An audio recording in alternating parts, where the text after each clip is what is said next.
new video, everyone! So, I know I haven't talked about this for a very long time, but if you guys remember, Dear Take Me Back, Take Me With, Not Back, I'm doing a part 3, and this time I'm gonna get fully through it. Well, I'm gonna continue where I left off, and let me just give you, I'll read a sentence again, just to show you where I am. But anyways, let's get into the video. Okay. Die, you stupid bee! You hurt my baby and now you will pay! I tried to keep my eyes open to make sure N would be safe, but the blood loss was definitely starting to impact me. I glanced one final time at N before everything went black. I lay lifeless in a massive puddle of blood. I couldn't keep my eyes open, but for some reason, was still able to hear. It was kind of going in and out, but I still could hear either way. I tried to listen to see if N was okay, but after a while, everything went deadly silent. I felt myself going physically numb and cold as my body continued shutting down. I tried to hear, but realized I can't anymore, finally blacking out completely. Chapter 14. The Death of Melkara. I wake up in a light-colored room with an unreal amount of tubes connected to me. I try to sit up, but yell in pain. I lay back down, breathing hard and uneven. A lady walks in the room carrying a clipboard and some syringes. The lady happily skips over to my bed and jumps back when she notices I'm awake. The patient in room 818 is awake. Please send emergency examiners to the room immediately. The lady hurriedly runs out of the room, continuing to talk on her radio. A little while later, 4 people walked into my room wearing thick yellow sheets over their clothing. Hello, I am Dr. Lorenity, and these 3 are my assistants. Can you tell me your name and date of birth, please? I stare at the doctor, feeling confused and completely out of it. Huh? My name is Pernick Glamper. I was born on June 21st, 2007. No way am I going to give these random people my information. I don't even know them, and they don't even have the audacity to tell me what the hell is happening and where N is? I do not trust them. Dr. Lorenity will come by your room later for some tests and more information. Is there anything I could get you, Pern?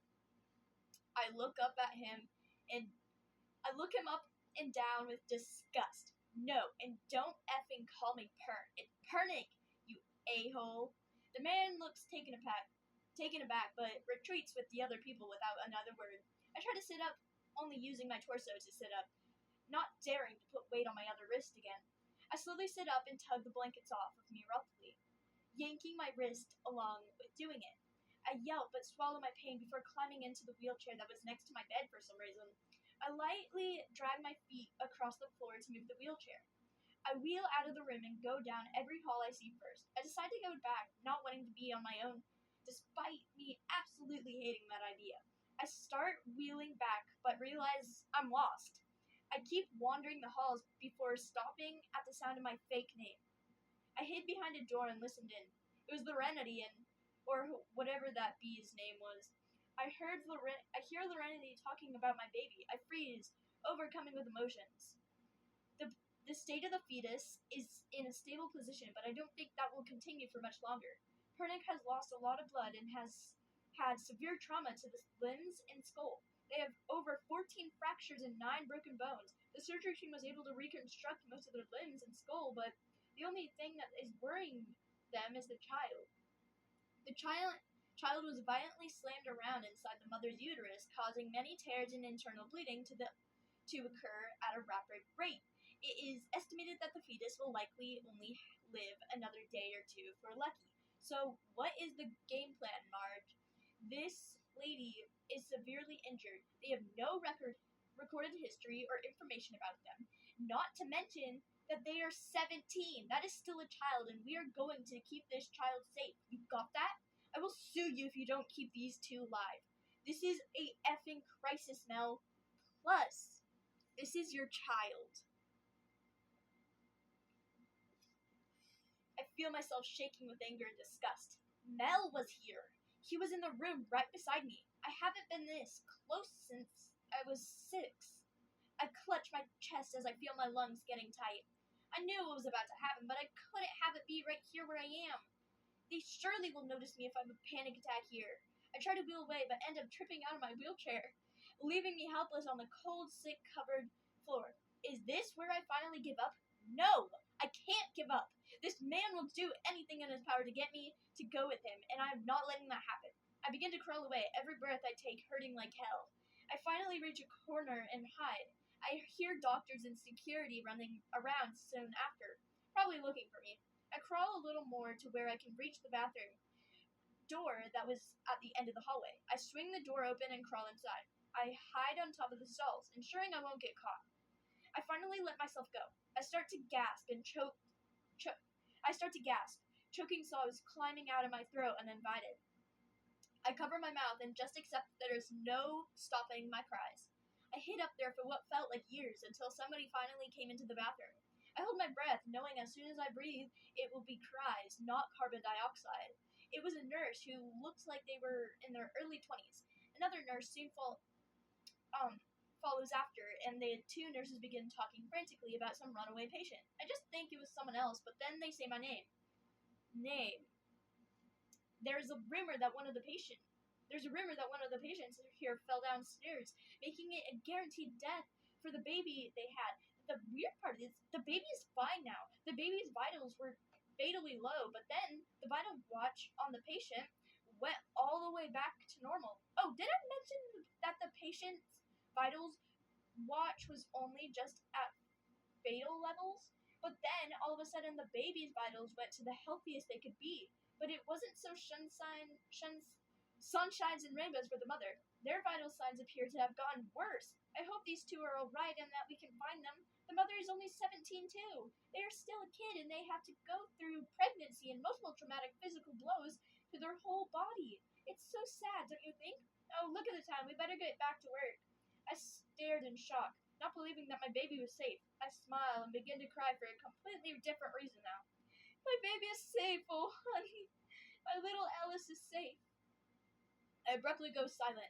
Did I just give this thing a freaking name? Ugh! Shoot, this is really bad. I refuse to take care of this. I continue to pout to myself, but get cut up with the sound of him. Mel walks in looking smug. Oh, Lexine! Where are you? I know you're in here. I can smell it. How about you come out and have a little chat to catch up on things? After all, I haven't seen you for almost 16 years. I deserve to see the love of my life. It makes me sad that you ran away from me, but now I can finally have your amazing body to myself again. I gag at his words, talking to me like I'm his property. F off, you bee. I already killed Beck and I plan on killing you next. You shouldn't talk about me like I'm your love or whatever the hell you want to call it. But that's besides the point. I've already claimed you, bee, and I will not allow you to hurt my baby who hasn't even seen the world yet. Elle deserves a life. You don't, because you are a crazy psycho pervert who sold me just for your own pride, and that won't ever happen again. I hate you with every ounce of my soul, and I will do anything to make you suffer.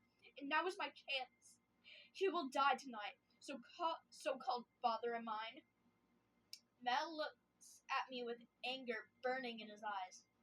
You are quite feisty, aren't you, tonight, baby? You're so good with jokes. You almost got me there.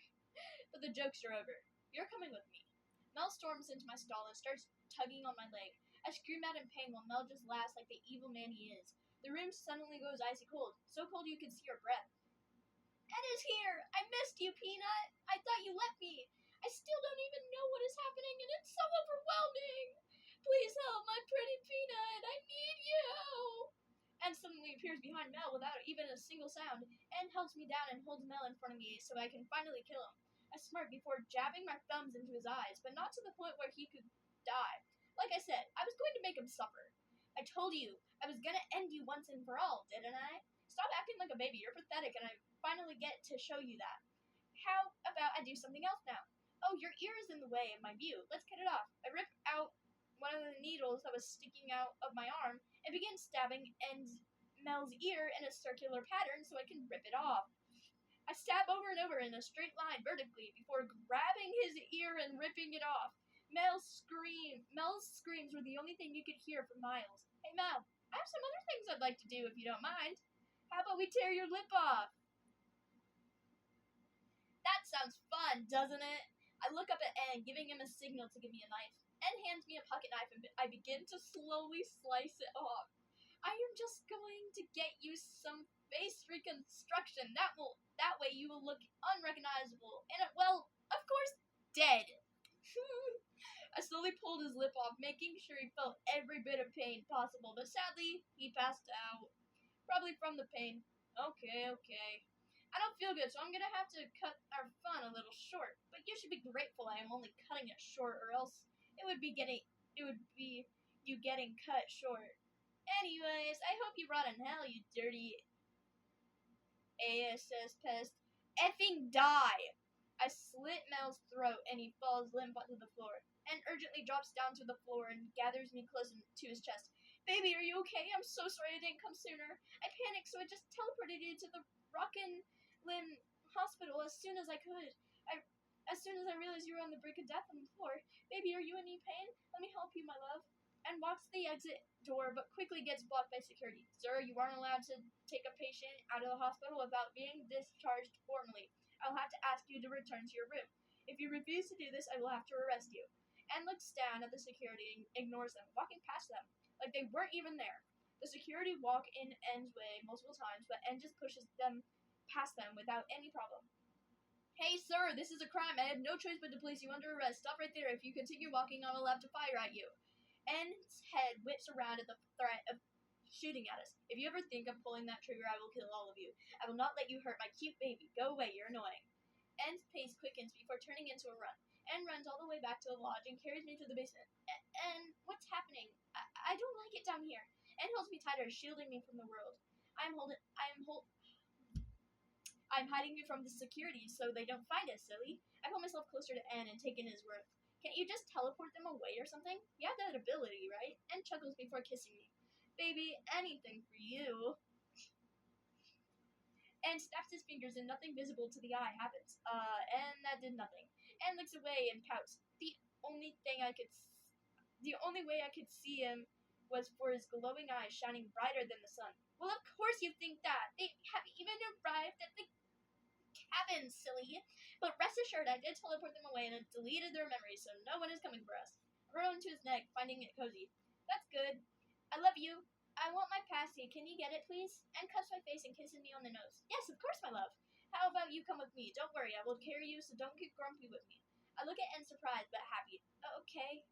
Also, I want to talk to you about something, if you don't mind. Anne holds me closer as he walks up the creaky stairs and looks down at me and smiles. What is it, dear? I look down, embarrassed, fidgeting with my fingers.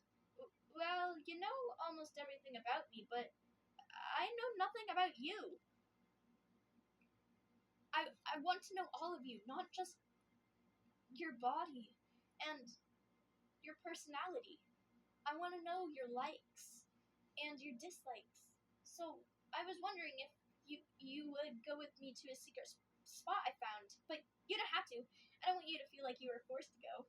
Anne looks at me for a long moment before smiling normally. I would love to go, but I know every part of this forest, so I probably know where this secret area is already. Sorry. I smirk at him. I doubt that. So let's go. Onward. Anne chuckles and helps me down before quickly picking me up. Wait, Suzu, I forgot. You're too injured to be going out right now. How about when you're all better we can go? Does that sound okay? I pout and look down at the ground. Fine. But as soon as I'm better, we leave. Get it? Anne chuckles and pats my head. Yes, my love. Anne carries me to the couch and lays down next to me. Baby, I love you so much. You're also very cute. I look away while covering my face. So, don't say things like that. Anne sits up and lays me down on his chest. But my sweets, it's true. You know I would never lie.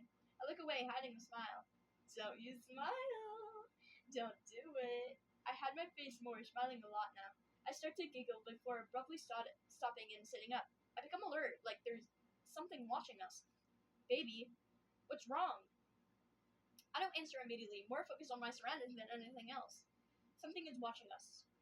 Mel is alive? Chapter Chapter 15. Oh my gosh. Mel is alive, Chapter 15. N sits up, pulling me securely against his chest protectively. I feel it now. Whatever it is, it's getting closer. I weakly pull myself closer to N. And I'm scared. Wait. Oh shoot, we are in big trouble. N held me closer than ever, feeling like my ribs were about to be crushed. What the hell do you mean? What is here? I fidget nervously with N's shirt. Well, I know it doesn't make sense, but I smell Malakara. I don't know how, but he's alive. And I know this scent. He is here and he is getting closer. Fast. I also smell eight other smells. Like, I think has multiple people with him. And snaps his head to look at me with a very serious expression. How the freak did he survive? Just how is this possible? If he is alive, that only means... Oh my gosh! Malakara is a cyber spirit! Oh freak, this is bad! I slowly lift up my head, pupils going almost completely black. Like Jax from the Amazing Digital Circus. Episode 9. Always remember. Yeah. Okay, I'm sorry. This is funny. Really thought I killed him there. I'll make sure to kill him once and for all. That bee deserves to freaking die. And holds me even closer while tightening his grasp on my shirt. And I feel his presence. I think he's... I feel weak. And pulls me tighter to his chest, clinging to me, hoping I'll stay safe in his arms. Suzu, it will be okay. I know where Malakara is, and I will make sure you can get your revenge once and for all. I stay in N's arms, trusting him with everything. Are you sure we can do this? I'm scared.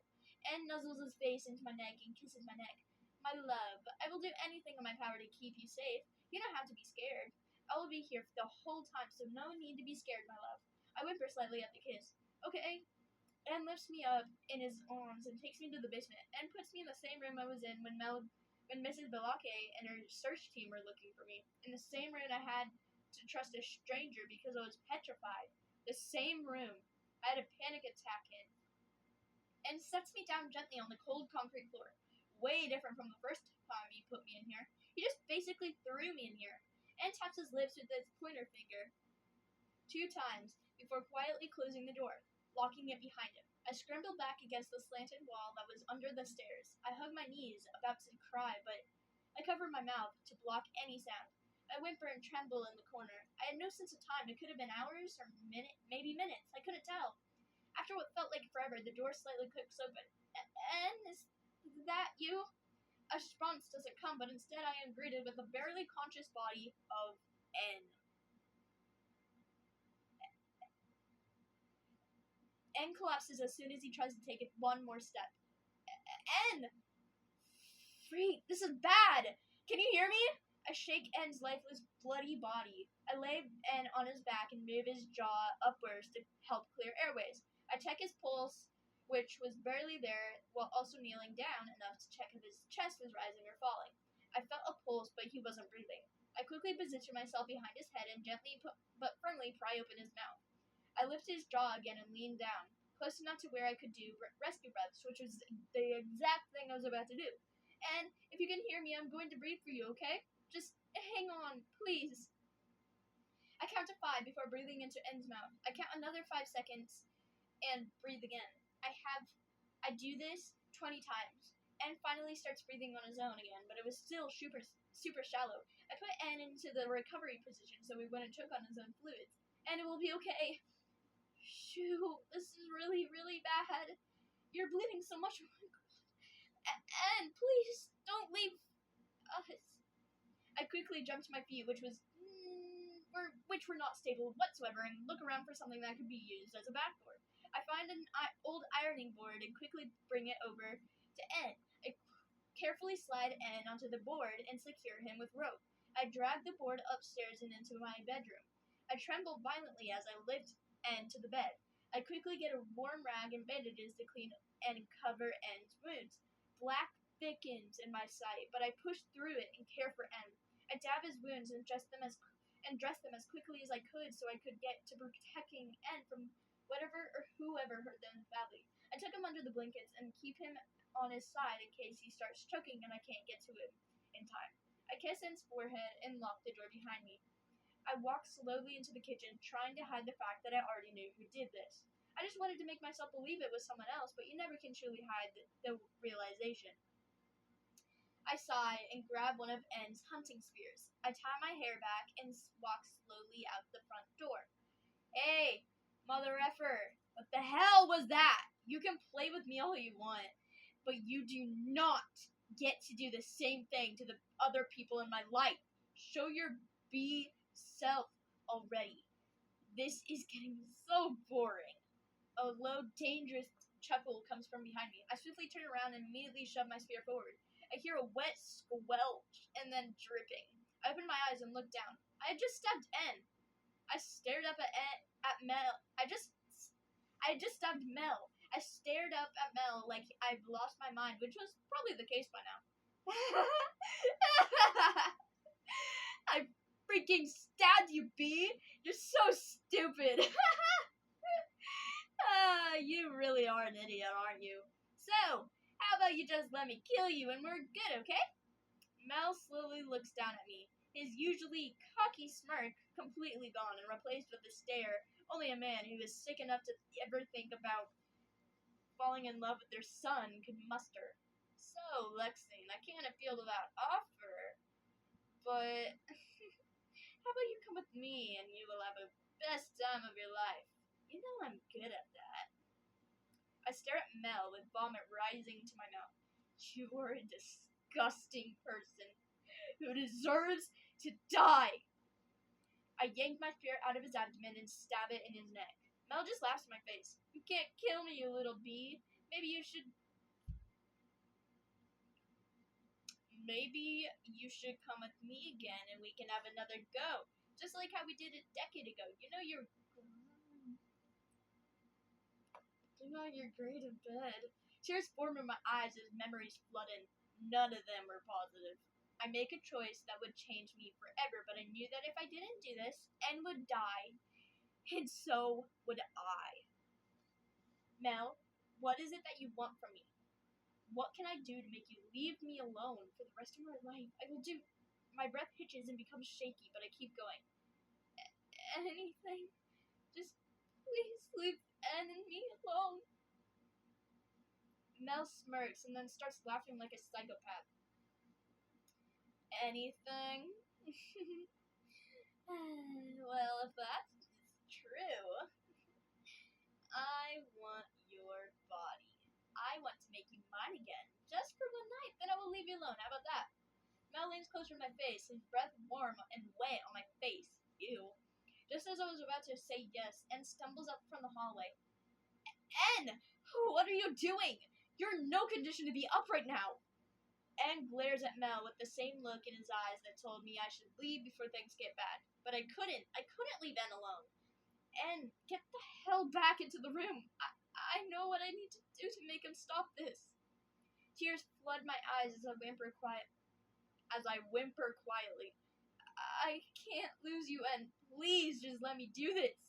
N looks like he could kill someone, but not towards me. It was Mel he was after, which made sense. Zuzu, you are mine, and no one else is allowed to have you. You are mine. I will not let you sell yourself to this monster of a man. Let me help you. Please. Tears ran down N's face. I saw so much pain in those beautiful ocean eyes. Lexi, time to come with me. Forgot about this part. I can't wait to have your beautiful body again. Freak, you're going to make me go soon, even before we start. Well, we better start now. Okay, I got it over with. That's. Anne runs towards Mel with all his strength and punches him right in the throat. Ow! Anyways. Punches him right in the throat. Mel drops to his knees, gasping for air. For some reason, when I stabbed his neck, it did nothing to him, but now that N is fighting him, He is being affected. I wonder why that is. I feel useless right now. I can't stand around and watch my whole world get torn to pieces. I walk slowly over to N and grab his hand. Mal,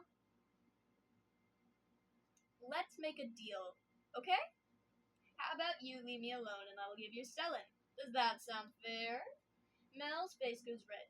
Do you think I would take that stupid deal? You must be a special kind of stupid if that's what you think will make me leave you. I grab Mel's hand and drag him into the forest. Mel, if you're Siren Spirit, and I know my mother was the Gesture Spirit, wouldn't that make me a mixture of both spirits? So I am basically a new breed of forest spirits, right? I can't believe it took me this long to figure that out.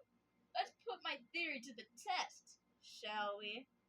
I back up and focus on my surroundings. I tremble slightly, but I keep my composure. I felt a jolt of energy surge through my body, and in one quick motion, I connected my fist with Mel's face. Mel stumbles back a step, clearly getting more annoyed by the second. Ugh! You bee! Why do you have to be such a smarty? Freak! My nose is all freaked up cause of you! I cover half of my face with one of my hands and tilt my head up to look at Mel.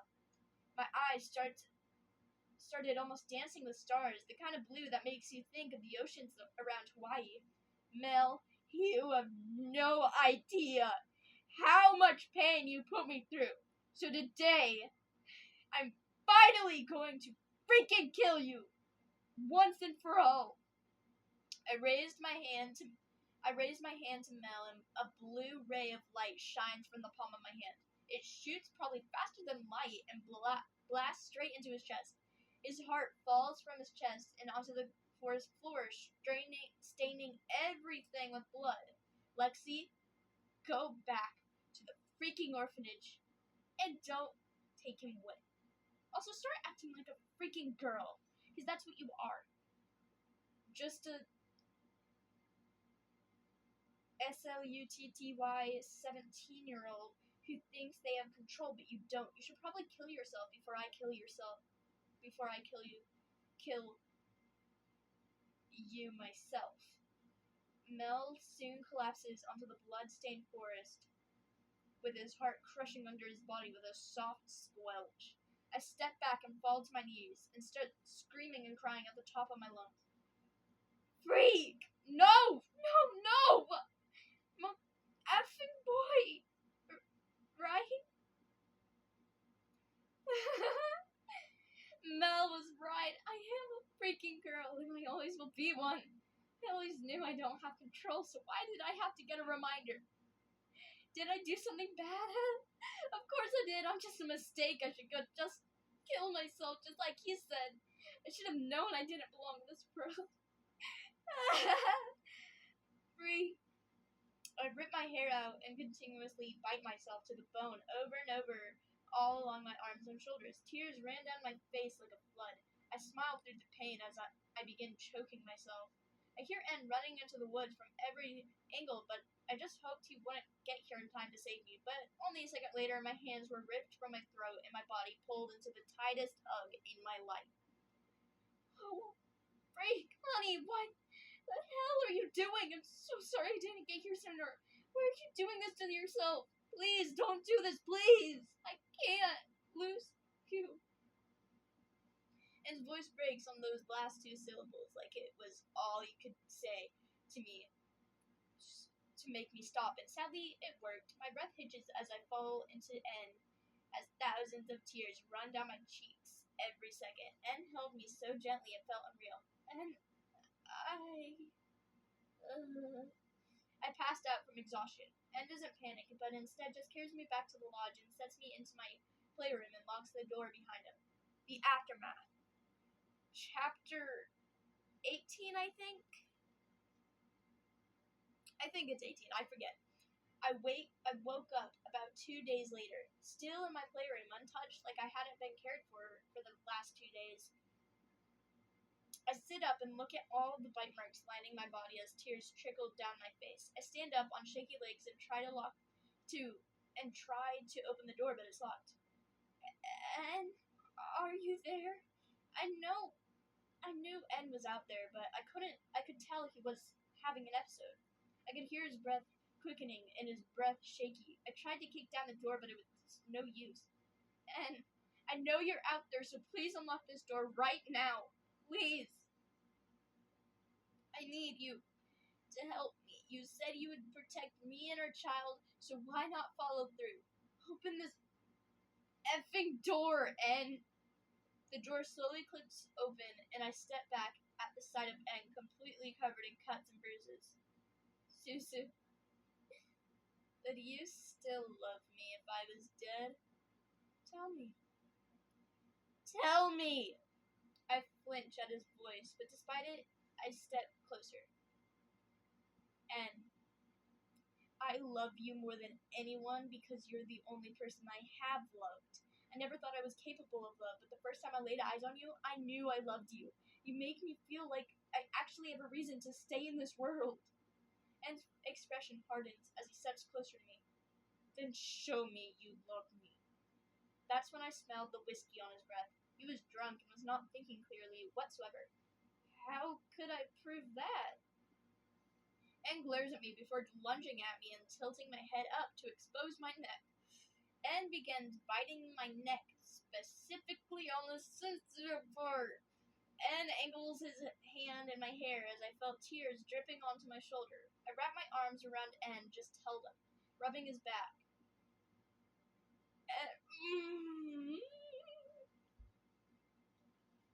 Just letting you know, this is kind of a freaky part, so and starts getting rougher. He starts kissing me, sucking on my tongue and tightening his grip on my hair. I couldn't think straight at all. All I could think about was the way En's tongue felt perfectly in my mouth and the way the whiskey mixed with the stale coffee. And I felt like I was right where I wanted to be when we finally separated. It was breathless. "Zuzu, can I make you mine?" I couldn't help but start crying and laughing at the same time. "And I am yours forever, and I won't stop wanting to be yours even for a second. I love you, and I am over the moon that we are finally starting a family, and I couldn't wish for anyone better." En starts sobbing like a little kid on my shoulder, and I let him. I hug him and kiss his chin. "I'm sorry, I cut him off right there and kissed him, our tears mixing, and we both just melted in the moment like we were the only people on Earth. When we finally pulled away, I was already losing myself and turning into a kid I once knew, but now it was just a distant, foggy memory. I sighed and opened my eyes. I felt so confused and alone until I laid eyes on En, the man that I somehow knew, even when I wasn't myself right now. And I feel dizzy. And gently holds me into his arms, and as he slides down the wall, I curl myself into En like he might finish if I let go. En breaks again, muffled sobbing on my shoulder, but this time I know I didn't need to comfort him because this was for him. He was hiding so many emotions behind his eyes, and now the dam finally gave in on itself. "Darling, you're so pretty. You look perfect for me. You're so beautiful it makes my chest hurt. Your eyes are so delicate and gorgeous. Also, En, I'm sorry I didn't tell you yet, but I think I have a name for our baby girl. I think I want to name her Ellison. That was my adopted mother's name, and she meant the world to me. Is that name okay?" En looks at me with those eyes and kissed my neck. "Baby, I love that name, and I just want you to know I love everything you do or make or come up with. Anything you do will make me love you more and more and more." I fall asleep in En's arms, in En's safe grasp with En's hand in mine. I woke up screaming an hour later. It was just a nightmare, but it felt so real. En jumped slightly before holding me ever so tighter in his embrace. I sobbed and screamed and thrashed my body around until I finally started coming down at the sound of En's voice. "Shh, you're safe. You're going to be okay. I got you, Zoo." I whimpered quietly against En before closing my eyes again and falling into a blackness of sleep. I woke up the following morning still in En's arms and chuckled quietly to myself before swiftly leaving En's hold on me to go and make breakfast. But that's when the bad thoughts started talking to me. When I opened the knife drawer,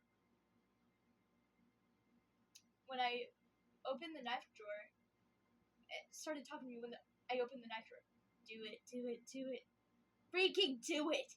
I muttered under my breath and over and over before I finally raised the knife to my throat and start pressing harder and harder on my neck, ensuring I die quickly. I start spiraling just how I did with the fentanyl patches, but this time no one was there to stop me. I trembled violently violently, accidentally making the blade slip and cutting the skin around the carotid artery, jeez, but not the actual vein. I slowly lift my head up to my neck. I slowly lift my hand up to my neck, but I still feel blood. I still almost killed myself. I grabbed the knife again, and in frustration, I slit my wrists so deep you could almost see the bone. I stumbled to the bathroom and locked the door behind me. I turned the water on and instantly hear footsteps when I turn the faucet on. Zuzu, are you okay? Hey, why is this door locked? Zuzu, are you okay? Hey, open up right now. This isn't funny. Zuzu, open the door right now. I just tuned in out with the steady flow of blood flowing out of my arm and into the sink. I started feeling myself losing consciousness, but I couldn't go back to the hospital. I couldn't face those bland rooms again. Not again. Hey, En, don't follow me, okay? Not even a second later, En kicks the door down and rushes to me and looks right into my eyes like I did this to him. No. Zuzu, why are you doing this to yourself? Why are you cutting yourself? Is it because I'm a bad boyfriend? Am I not good enough? Did I do something? I don't respond. I just lean against En as he frantically stitches my arm up and covers it with gauze, but it just kept bleeding. After a while, I finally let myself go and fall limp against En's chest as he caught me with ease. En sighs before sitting me on the floor in the bathroom. En carefully cleans my cuts and sews my arm back together. Blood covered the floor and with thick trails everywhere. En was probably thinking that I was just an attention seeker, but that was the exact reason I stopped SH ages ago. I got bullied so badly for doing it and got called so many awful things, but now I just couldn't take it anymore. SH was my addiction, and I stopped it so abruptly it was making living feel impossible. And sits down next to me and intertwines our hands and pulls my body closer to him and showers me with kisses anywhere it could reach. About a half hour later, I woke up. I felt numb, like how I did when I walked to the drugstore and found I was pregnant. I opened my eyes to find En laying his head on my chest with tear-stained cheeks. I wrapped my arms around him and cradled him.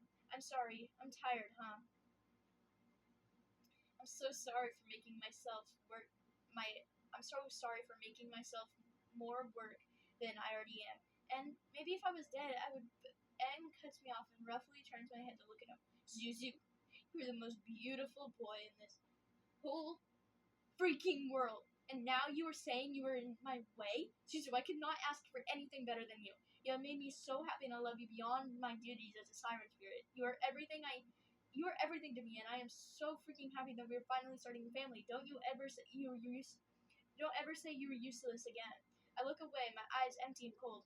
And I'm done with this stupid life. I've gone through enough, unless I can somehow be magically happy all of a sudden, I'm done. I'm so tired, and I can't do this. I just can't.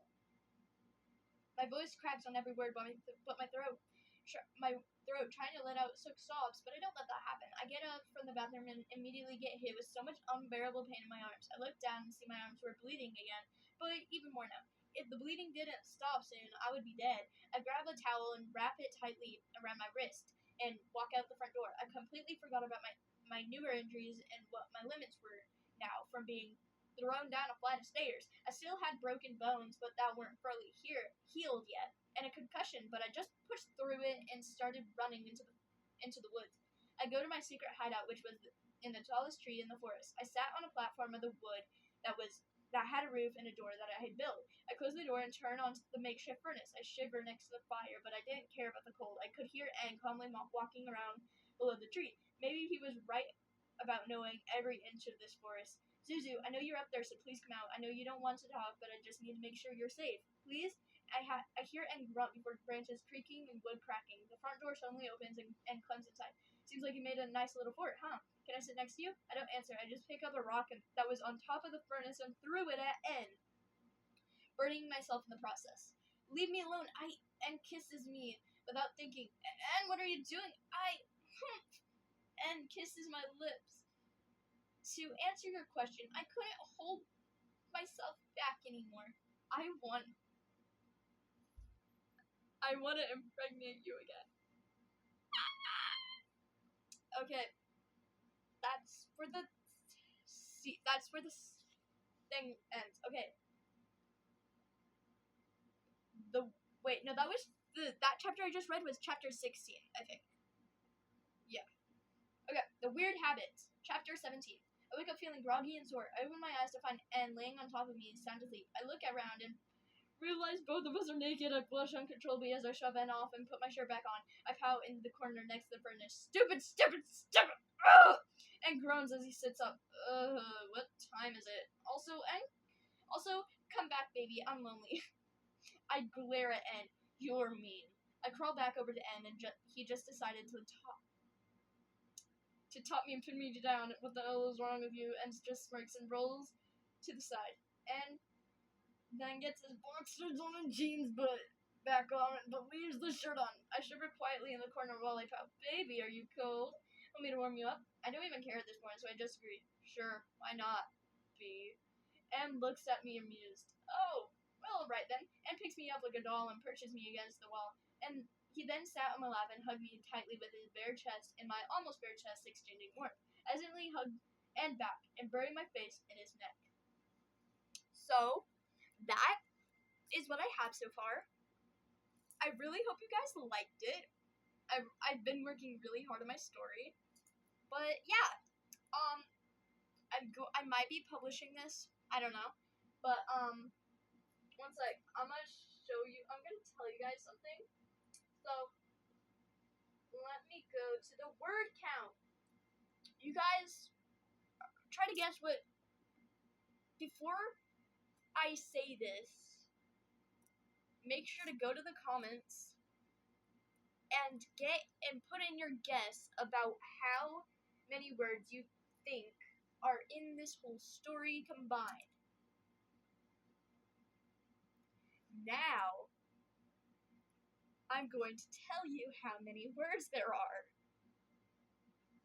There are 23,720 words. And the amount of characters, excluding any spaces, is 97,484.